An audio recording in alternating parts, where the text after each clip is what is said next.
पछिल्लो समय लगातार 5 दिन बजार घटेको देख्न सकिन्छ र बजार यसरी घटिरहँदा लगानीकर्ता ट्रेडर एकदमै निराश भएका छन्, विशेष गरी साना लगानीकर्ता। र यो बजारलाई हेर्ने हो भने यसमा चाहिँ ठूला लगानीकर्ता ठूला प्लेयरहरूको चाहिँ प्लेइङ स्पष्ट देखिन्छ। एक दिन बजारलाई भत्तै बढाउने, त्यसपछि माथिल्लो एरियामा लगेर डिस्ट्रिब्युट गर्ने र बिस्तारै बजारलाई तल ल्याउने, तल्लो एरियामा अझ किन्ने, त्यो तरिकाको रणनीति बजारमा चाहिँ बिग प्लेयरहरूले खेलिरहेको स्पष्टै देखिन्छ। र बजारको यो घटाइलाई हेर्ने हो भने घटाइमा चाहिँ त्यस्तो खासै स्ट्रेन छैन।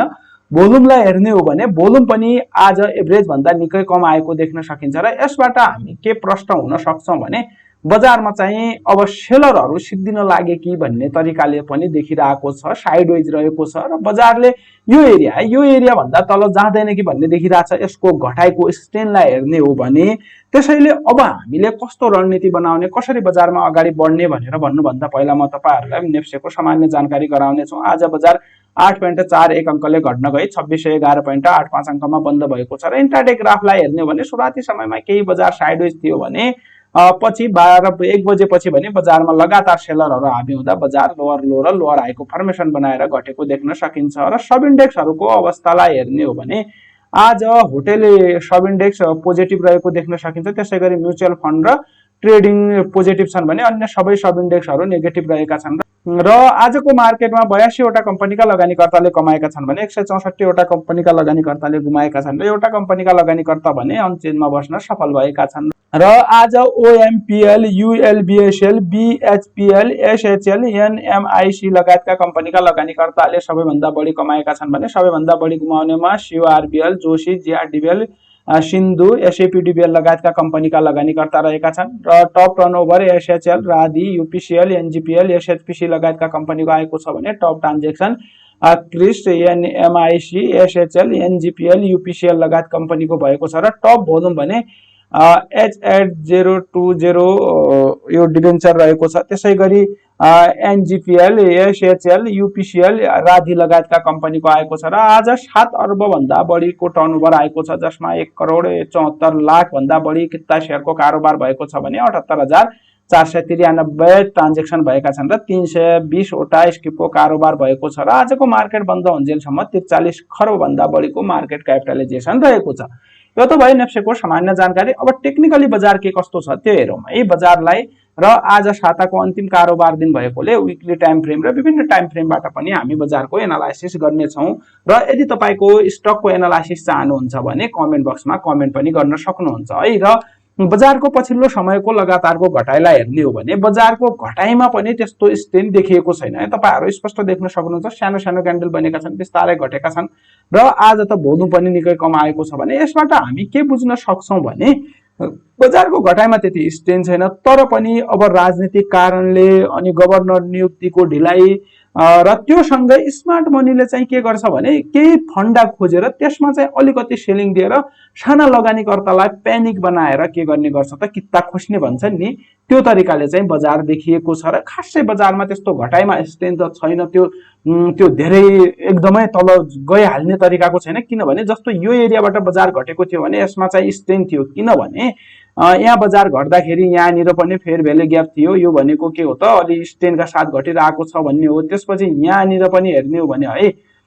यहाँनिर पनि त्यही तरिकाको फेयर भ्यालु ग्याप थियो है। त्यो फेयर भ्यालु ग्यापका साथ घटेको छ भने त्यो घटाइमा स्ट्रेन हुन्छ, बढ्दाखेरि पनि बढिरहेको छ भने त्यसमा पनि स्ट्रेन हुन्छ भने अब यहाँ यसरी हेर्ने हो भने यहाँनिर पनि अलि सानो सानो छ भने घटाइमा यतातिर स्ट्रेन थियो भने यहाँ हेर्ने हो भने त्यस्तो स्ट्रेन छैन। यो घटाइमा पनि थिएन त्यस्तो स्ट्रेन है। यहाँनिर हेर्ने हो भने यहाँ छैन भने अब बिस्तारै घटिरहेको छ, त्यस्तो घटाइमा एकदमै एग्रेसिभ चाहिँ देखिदैन। तर पनि स्मार्ट मनीले चाहिँ प्ले चाहिँ गरिरहेको छ। जस्तो गभर्नर नियुक्तिमा ढिलाइ, सरकार परिवर्तनका कुरा, राजनीतिक ती कारणहरू भएकोले त्यसमा चाहिँ स्मार्ट मनीले चाहिँ प्ले गरिरहेको स्पष्टै देखिन्छ। त्यसैले पनि बजार घटेको हो, यसमा आत्तिहाल्नु पर्दैन।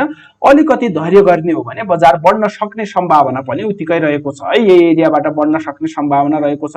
र बजारले ल त्यस्तै अब एकदमै राजनीतिक अवस्था बिग्रियो, सरकारै डल्यो, अझ गभर्नर नियुक्ति भएन, यताउति बिग्रियो भने पनि हामीले बजारलाई अन्तिम आशाको हिसाबले हेर्ने भनेको यो एरिया हो। यो एरियासम्म आउला भनेर त्यो बुझ्ने हो। तर पनि जबसम्म 2600 भन्दा माथि रहन्छ, 2500 यो जुन 48 को एरिया छ है, यो एरिया भन्दा माथि रहन्जेलसम्म है हामीले यो जुन विक छ यसलाई पनि के लिन सक्छौं त एउटा सपोर्टको तरिकाले लिन सक्छौं अथवा एउटा ओबी को तरिकाले लिन सक्छौं भने यो एरिया भन्दा माथि रहन्जेलसम्म हामी बजारमा कन्फिडेन्ट हुन्छ र यसको घटाइले चाहिँ यो एरिया यो 2600 को एरिया 2670 50 को 2550 भन्दा तल चाहिँ बजार आउँदैन भन्ने स्पष्टै देखिन्छ। त्यसैले पनि धेरै नडराउँ। अब यत्रो घटिसकेको छ भने यतिको लागि डराएर मार्केटमा आत्तिएर भाग्ने काम चाहिँ नगरौँ। अहिलेलाई पोजिटिभ नै छ भनेर मैले भने है, त्यस्तो डराउनु पर्दैन। र अब विभिन्न टाइम फ्रेमबाट बजार के कस्तो देखिन्छ त्यो हेरेर सबैभन्दा पहिला त हामी लङ टाइम फ्रेम यानी कि विकली टाइम फ्रेममा बजारलाई हेरौँ है। विकली टाइम फ्रेमबाट बजारलाई हेर्ने हो भने के देखिन्छ त, बजारले अपर के गरेको छ त लिक्विडिटी लिएको देख्न सकिन्छ है। यो गत हप्ताको क्यान्डललाई ब्रेकआउट गरेर माथि गयो, माथिल्लो एरियाबाट लिक्विडिटी लिएर तल आएको छ भने तल्लो जुन क्यान्डल थियो त्यसलाई भने ब्रेक डाउन गरेको छैन, लोयर पोइन्ट लाएर हेर्ने हो भने भोल्युम गर्दाखेरि केही कम आएकोले अब यही एरियाबाट बढ्न सक्ने सम्भावना पनि उत्तिकै हुन्छ है। आउँदो हप्ता अब यही एरियामा केही तल आएर त्यसपछि बढ्न सक्ने सम्भावना चाहिँ बढी देखाउँछ है। यो हप्ता चाहिँ नेगेटिभ भयो भने आउँदो हप्ता पोजिटिभ हुने गर्छ। समग्रमा के छ त साइडवेज रहेको छ र अब हामीले विकली टाइम फ्रेममा विभिन्न इन्डिकेटरहरूबाट के देखिन्छ त्यो हेरौँ। र विशेष गरी बुलिन्जर ब्यान्डबाट हेर्ने हो भने बुलिन्जर ब्यान्डको मिड ब्यान्डलाई ब्रेकआउट गरेर माथि जान सकेको छैन र यो तल्लो एरिया साइडवेजको छ, त्यसैले अब साइडवेज छ भनेर बुझौँ है। र बुलिन्जर ब्यान्ड पछि अर्को महत्त्वपूर्ण इन्डिकेटरहरू एमएसिडी इन्डिकेटरमा हेर्ने हो भने त्यस्तो बाई सिग्नल पनि छैन, साइडवेज नै देखाउँछ। र इएमए क्रसबाट हेर्ने हो भने इएमए क्रसमा चाहिँ अलिकति केही नेगेटिभ हुन खोजेको हो कि भन्ने देखिरहेको छ, तर क्रस चाहिँ गरिसकेको छैन है। यदि क्रस गर्छ भनेपछि यो इएमए क्रस विकली टाइम फ्रेममा गर्छ भने अलिकति अब साइडवेज भएको बेला गर्छ। यहाँनिर नि क्रस गरेको थियो भने 2-3 हप्ता त्यसपछि अझै लम्बिन सक्छ है साइडवेज। र यही एरियामा क्रस गर्यो भने पनि त्यसपछि हामीले यो एरियासम्मको हेर्न सक्छौं, यो 2450-70 को एरिया। तर आउँदो हप्ता पोजिटिभ क्यान्डल बन्यो भने अझै केही पोजिटिभली लिन सक्छौं। र अहिलेका लागि इएमए क्रसबाट पनि केही नेगेटिभ हुन खोजेको हो कि भन्ने देखिरहेको छ। र त्यसपछि हामी अर्को इन्डिकेटर हेरौँ। आरएसआईबाट हेर्ने हो भने आरएसआई साइडवेज रहेको छ, केही यो एरियामा स्ट्रेन चाहिँ लुज गरेको हो कि भन्ने देखिरहेको छ, तर पनि त्यस्तो केही छैन। 40-50 को एरियातिर छ भने यसमा केही छैन। 40 भन्दा माथि रहन्जेलसम्म हामी वेट गर्ने हो र 40 को एरिया एउटा सपोर्टको काम पनि गर्छ है। त्यो तरिकाले पनि हामी लिन सक्छौं। र यसरी विकली टाइम फ्रेममा विभिन्न इन्डिकेटरबाट हेर्ने हो भने साइडवेज रहेको बजार स्पष्टै देखाउँछ है। र अब आवरली टाइम फ्रेमबाट बजार के कस्तो छ त्यो हेरौँ है। हामी सबैभन्दा पहिला त सर्ट टाइम फ्रेममा के छ बजार त्यो पनि हेरौँ। आउँदो हप्ता हामीले कस्तो रणनीति बनाउने भनेर पनि हामी आवरली टाइम फ्रेममा हेरेर पनि बनाउन सक्छौं। र आवरली टाइम फ्रेमबाट बजारलाई हेर्ने हो भने के देखिन्छ त, बजारमा अलिकति केही नेगेटिभ नै भनौँ न है। यो माथिल्लो एरियाबाट घटेको थियो बजार भनेपछि यहाँबाट घट्दै घट्दै आयो र यो एरियालाई है, जुन यो एरिया थियो यसको हाई एरियालाई ब्रेकआउट गरेर माथि जान सकेन, माथि सस्टेन हुन सकेन र तल नै आएको छ भने यो हप्ता पुरै नेगेटिभ नै रहेको देख्न सकिन्छ भने खास अहिले त्यस्तो पोजिटिभ साइन चाहिँ देखिएको छैन। तर यही एरियाबाट बढेर जान्छ भनेपछि यो एरियामा एउटा डब्लु प्याटर्न बनाएर पनि माथि जान सक्ने सम्भावना छ। र अहिलेसम्म त्यस्तो बजारले आवरली टाइम फ्रेमबाट आफ्नो क्यारेक्टर चेन्ज गरेको छैन अथवा अप ट्रेन्डमा गएको छैन भनेर हामीले बुझ्नुपर्ने देखिन्छ। त्यस्तो खासै पोजिटिभ भइसकेको छैन है।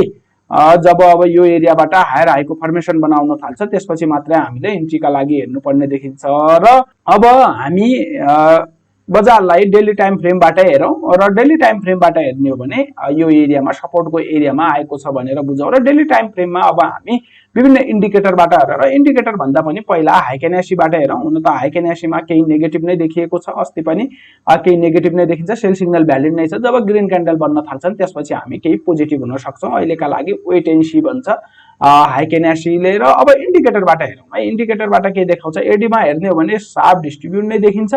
र त्यसपछि बुलिन्जर ब्यान्डबाट हेर्ने हो भने यो जुन मिड ब्यान्डलाई ब्रेकआउट गर्न सकेको छैन भने तल आइरहेछ र यो लोअर ब्यान्ड पनि तल तल आइरहेको छ भनेपछि अब हामीले चाहिँ केही करेक्सन देखिन्छ। अब यो तल्लो एरियाबाट कस्तो बिहेभ गर्छ त्यो अनुसार पनि हामीले रणनीति बनाउनु पर्ने हुन्छ। त्यस्तो पोजिटिभ चाहिँ देखिएको छैन भनेर बुझौँ। र इएमए क्रसबाट हेर्ने हो भने बुलिन्जर ब्यान्डमा के देखिन्छ त, अब के अरे इएमए क्रसबाट हेर्ने हो भनेपछि यो एरियामा सेल आएको थियो भने त्यसपछि बाई आएको छैन, नेगेटिभ नै देखाएको छ है। अस्ति एक दिन बढ्दा पनि बाई देखाएको थिएन है। डेली टाइम फ्रेममा हेर्ने हो भने के देखाउँछ त, सेल नै भ्यालिड रहेको देख्न सकिन्छ इएमई क्रसबाट। र त्यसै गरी हामीले आरएसआई बाट हेर्ने हो भने आरएसआई मा पनि के देखाउँछ त केही नेगेटिभ नै देखाउँछ, डाउन ट्रेन्ड नै देखाइरहेको छ, तर घटाइको स्टेज चाहिँ त्यस्तो छैन। एक दिन बढ्दाखेरि यो एरियाबाट सट्टै यहाँ गयो भने घट्दाखेरि धेरै टाइम लगाएको छ भने यसमा चाहिँ हामी दुई तरिकाले हेर्न सक्छौँ। या यो बिस्तारै स्मार्ट मनीले प्रॉफिट बुक गरेर त्यसपछि एग्रेसिभ यो एरियाको डाउन ट्रेन्ड डाउन गराएर ब्रेक डाउन गराएर एग्रेसिभ लान्छन् भन्ने हुन्छ। एउटा स्टेज छैन, नर्मल प्रॉफिट बुकिङ हो, स्मार्ट मनीले चाहिँ खेलिरहेको हो भन्ने देखिन्छ, कित्ता खोज्नको लागि गरेको हो भन्ने देखिन्छ। र हामीले विशेष केयरफुल आउँदो हप्ता हुनुपर्ने देखिन्छ। र आरएसआई बाट पनि त्यस्तो एग्रेसिभ स्टेज छैन घटाइमा भन्ने देखिरहेको छ है। र यसरी समग्र इन्डिकेटरबाट हेर्ने हो भने बजारमा पेनिक लगानीकर्ता देखिन्छ, तर स्मार्ट मनीले चाहिँ एकुमुलेट गरिरहेको हो कि भन्ने देखिरहेछ। पछिल्लो समय अब बैंकिङ क्षेत्रले शेयर बजारमा दिएको लोनलाई हेर्ने हो भने वृद्धि भएको छ भने त्यो लोन पनि ठूला लगानीकर्ताहरूले लिएको देखिन्छ र त्यसबाट पनि हामी बजारमा एकुमुलेसन चलिरहेको छ र यो एकुमुलेसन सिद्धिएपछि बजार बढ्न सक्छ भन्ने तरिकाले पनि हेर्न सक्छौं।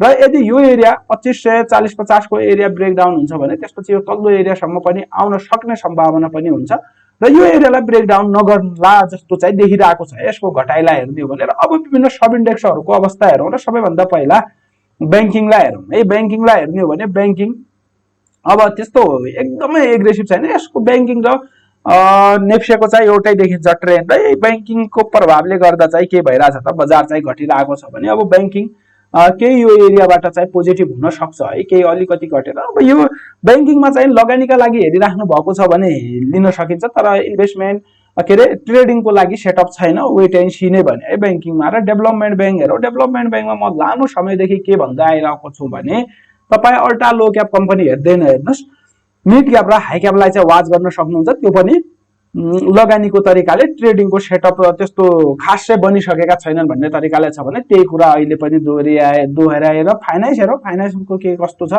फाइनान्सलाई हेर्ने हो भने 2 दिन लगातार बढेको थियो, घट्दाखेरि त्यस्तो भोल्युम छैन भनेपछि फाइनान्स केही न केही एकुमुलेट हुँदैछ, तर अहिले किन्ने सेटअप बनेको छैन र लामो समय यो एरियामा साइडवेज बसेको छ भने तपाईहरुले चाहिँ एकुमुलेसनको तरिकाले लिन सक्नुहुन्छ र केही पोजिटिभ साइन आउँछ र यो एरियाको ब्रेकआउट 2590 2600 भन्दा माथि जान्छ, भोल्युम पनि बढ्दै जान्छ भने मात्रै फाइनान्सका स्टकहरुमा एन्ट्री गर्ने हो, नत्र वेट एन्ड सी है।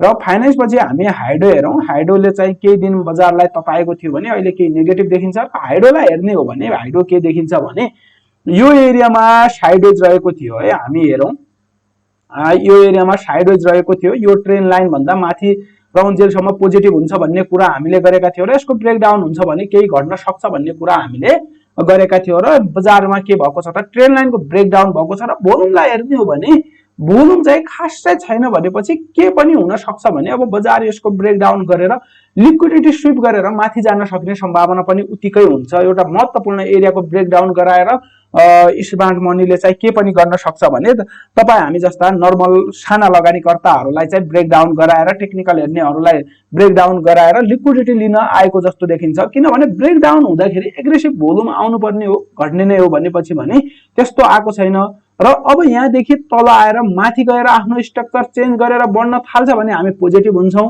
तर यहाँदेखि घटेर पुनः रिटेस्ट गरेर अझ ठुलो ग्रीन के रे रेड क्यान्डल बनेर घट्दै गर्छ भने हाइडोमा हामी सेल गरेर निस्किन्छौं है। अहिलेका लागि हेर्ने हो भने त्यस्तो पोजिटिभ देखिएको छैन र सेलका लागि पनि त्यस्तो इन्ट्रेस्ट छैनन् भन्ने पनि देखिरहेको छ र केही साइडवेज बसेर बिस्तारै बढ्न सक्ने सम्भावना पनि देखाइरहेको छ। तर हामीले हेर्ने हो भनेपछि अब यो एरियाको ब्रेकडाउन हुनु भनेको त्यस्तो राम्रो हैन, या इमिडिएट 1-2 दिनमै के हुनु पर्यो लिक्विडिटी लिएर यो ट्रेन लाइन भन्दा माथि जानु पर्यो या रिटेस्ट गरेर तलै आउँछ भने केही घट्न सक्छ है। जस्तो यहाँ यो एरियामा पनि त्यस्तै देखिएको थियो, यो एरियाको ब्रेकडाउन भएपछि केही घटेको थियो बिस्तारै भने त्यो सिनारियो चाहिँ दोहोरिन सक्छ है। दुईटै तरिकाले चाहिँ तयारी रहनु पर्ने देखिन्छ। त्यसपछि होटल्स हेरौं, होटल पछिल्लो समयमा राम्रो पोजिटिभ देखिएको छ र आज पनि हेर्ने हो भने एकदमै राम्रो भोल्युम आएको छ, घट्दाखेरि खासै भोल्युम थिएन भने बढ्दा राम्रो भोल्युम आइरहेको छ भने होटललाई चाहिँ के पोजिटिभली लिन सकिन्छ है। अझ स्टक हेरेर तपाईहरुले हेर्न सक्नुहुन्छ है, होटल चाहिँ केही पोजिटिभ देखिन खोजिरहेको छ भने भोल्युम पनि आइरहेको छ, त्यसैले वाच गर्न सक्नुहुन्छ होटल। र होटल पछि हामी अर्को सेक्टर कुन छ भने म्यानुफ्याक्चर हेरौं है। म्यानुफ्याक्चरमा पनि अहिले त्यस्तो खासै पोजिटिभ छैन, साइडवेज छ, वेट एन्ड सी नै भने म्यानुफ्याक्चरलाई पनि त्यति एग्रेसिभली हेर्नु उपयुक्त छैन। त्यसपछि हामी कुन हेरौँ भने ट्रेडिङ हेरौँ है। ट्रेडिङ अब दुईटा स्टक छ, त्यस्तो पोजिटिभ छैन, वेट एन्ड सी त्यसमा इन्ट्री नगर्दा नै राम्रो। ट्रेडिङ पछि हामी अर्को हेरौँ, अर्को हाम्रो नन लाइफ हेरौँ है। नन लाइफको अवस्था के कस्तो छ, नन लाइफमा पनि वेट एन्ड सी। त्यसपछि लाइफ हेरौँ, लाइफको अवस्था के कस्तो रहेको छ, लाइफमा पनि वेट एन्ड सी त्यस्तो खासै पोजिटिभ छैन। र त्यसपछि हामी इन्भेस्टमेन्टलाई हेरौँ, इन्भेस्टमेन्टलाई हेर्ने हो भने इन्भेस्टमेन्ट पनि त्यस्तो पोजिटिभ छैन, एउटा डबल टप बनाएर तल आइरहेछ भने। लङ टाइम फ्रेममा हेर्ने हो भने अप ट्रेन्डमै रहेको छ, तर त्यस्तो एग्रेसिभ भइहाल्नु पर्ने अवस्था छैन, पोजिटिभ छैन भन्दा पनि हुन्छ है, त्यति एकदमै राम्रो छैन। वेट एन्ड सी नै भने किन्नका लागि। र इन्भेस्टमेन्ट सेक्टर पछि हाम्रो अर्को अदर सेक्टरलाई हेरौँ है। अदर सेक्टर पनि केही सेन्टिमेन्ट नेगेटिभ बनाएको छ, त्यति राम्रो देखिएको छैन, केही तल आएको छ भने वेट एन्ड सी नै भने। यसरी समग्र सब इन्डेक्सहरूलाई पनि हेर्ने हो भने बजार त्यति पोजिटिभ छैन, साइडवेज रहेको स्पष्टै देखाउँछ। त्यसैले नआत्तिकन नमात्तिकन वेट गर्नु नै राम्रो हुने देखिन्छ। तर पनि तपाईहरूले चाहिँ अब स्टकको सेन्टिमेन्ट हेरेर, जस्तो माइक्रो भयो, हाइड्रो भयो, यिनीहरूमा धेरै राम्रो धेरै नै स्टक हुन्छन् र कुनै अब के भइरहेको हुन्छन् त ट्रेन्ड नेगेटिभ हुँदा पनि केही पोजिटिभ हुन्छन् भने त्यस्ता स्टकहरूलाई पनि तपाईँहरूले हेर्न सक्नुहुन्छ। र त्यसपछि हामी तपाईहरूले हिजोको भिडियोमा गर्नुभएका कमेन्टतर्फ लाग क्रिस्ट कतिसम्म पुग्ला भन्नुभएको छ। अब क्रिस्ट नयाँ स्टक हो, सिआरई है, यो नयाँ स्टक हो। अब यसको अब के भन्ने त, अब आज के अस्ति केही बेली हिजो केही सेलिङ थियो भने आज केही बाइङ देखिन्छ, तर आइपिओ पो होला, तपाईँहरूसँग छ भने मजाले सेल गर्दा नै बेटर है।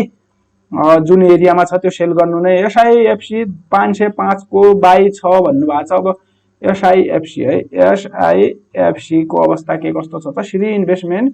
अब श्री इन्भेस्टमेन्ट 522 भनेपछि तपाईँको यो एरिया अहिलेलाई वेट एन्ड सी गरौँ, त्यस्तो सेटअप छैन। यदि यो एरियालाई पनि ब्रेकडाउन गर्यो, भोल्युम सहित तल जान थाल्यो भने हो, तर वेट गरौँ, यो एरिया भन्दा त्यति धेरै तल नजाला, अप डाउन हो, एकुमुलेसन हुँदैछ।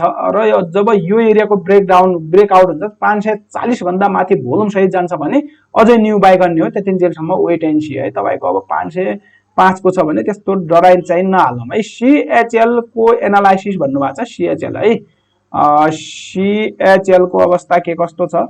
सिएचएल अब त्यस्तो पोजिटिभ छैन, वेट एन्ड सी बाईका लागि हेर्ने हो भने त्यति उ छैन। यहाँ एरियामा डब्लु प्याटर्न बनाएर टार्गेट भेटेर पनि तल आउँदैछ भने साइडवेज छ भनेर बुझौँ है।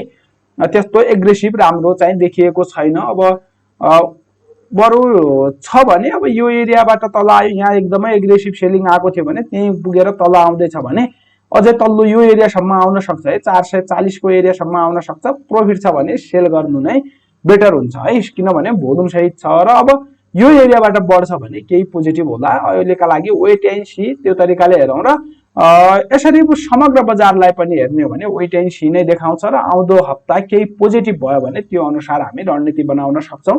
अहिलेलाई हेर्ने हो भने वेट एन्ड सी नै देखिन्छ। र अहिलेसम्म भिडियो हेर्ने सम्पूर्ण साथीलाई धेरै धेरै धन्यवाद भन्दै आजलाई यो भिडियो यति नै, अहिलेलाई छुट्टिन्छु। हवस् त, नमस्कार।